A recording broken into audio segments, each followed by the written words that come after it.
உலகம் முழுவதும் பேசக்கூடிய மொழிகள், எழுதக்கூடிய மொழிகள் 8000க்கும் மேற்பட்ட மொழிகள் இருக்கிறது. இந்த மொழியில ஆங்கில மொழி கிபி 7ஆம் நூற்றாண்டில் தோன்றியது. அதன் பின்னாடி வந்த ஜெர்மன் மொழி கிபி 8ஆம் நூற்றாண்டில் தோன்றியது. ஜெர்மனுக்கு பின்னாடி வந்த பண்பாட்டு மொழி என்று சொல்லக்கூடிய பிரெஞ்சு மொழி கிபி 9ஆம் நூற்றாண்டில் வந்தது. இன்னைக்கு அறிவியல் மொழி என்று சொல்லக்கூடிய ரஷ்ய மொழி கிபி 10ஆம் நூற்றாண்டில் வந்தது. அப்ப ஆங்கிலம் 7ஆம் நூற்றாண்டு, ரஷ்ய மொழி 10ஆம் நூற்றாண்டு.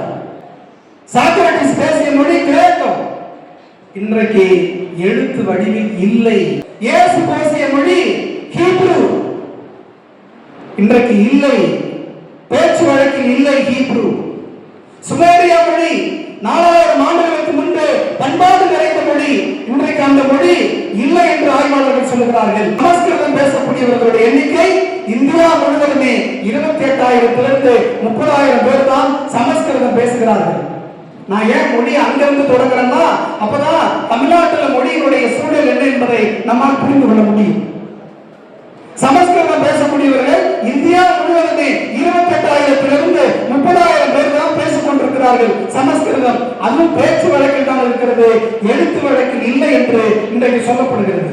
ஆனால் 4000 ஆண்டுகளுக்கு முன்பே ஒரு இலக்கண இலக்கிய வகைகளோடு இருக்கக்கூடிய ஒரு மொழி தமிழ் மொழி என்பதை நாம் தெரிந்து கொள்ள வேண்டும்.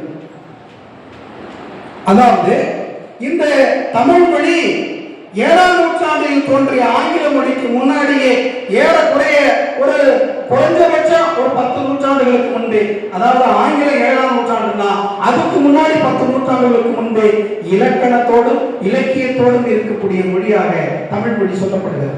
தமிழ்நாட்டில் பிறந்தேன், தமிழ் பேசுறேன், இவ்வளவுதான். தமிழ்ல 35 மதிப்பெண் எடுத்தா தேர்ச்சி, கல்லூரியில் வேணா 40 மதிப்பெண்ணா இருக்கலாம், எம்ஏ படிக்கிறவங்களுக்கு ஒரு 50 மதிப்பெண்ணா இருக்கலாம், தேர்ச்சி.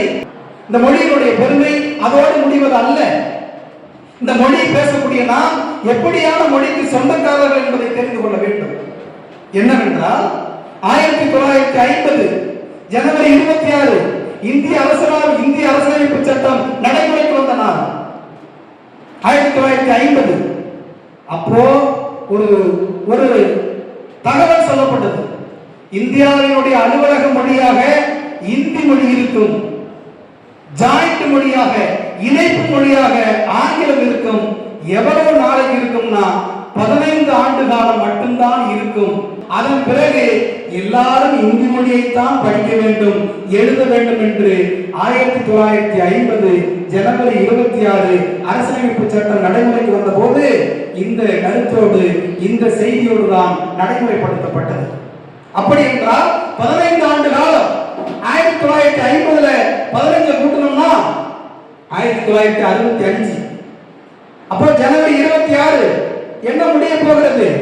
அவன் சொன்ன காலக்கெடு.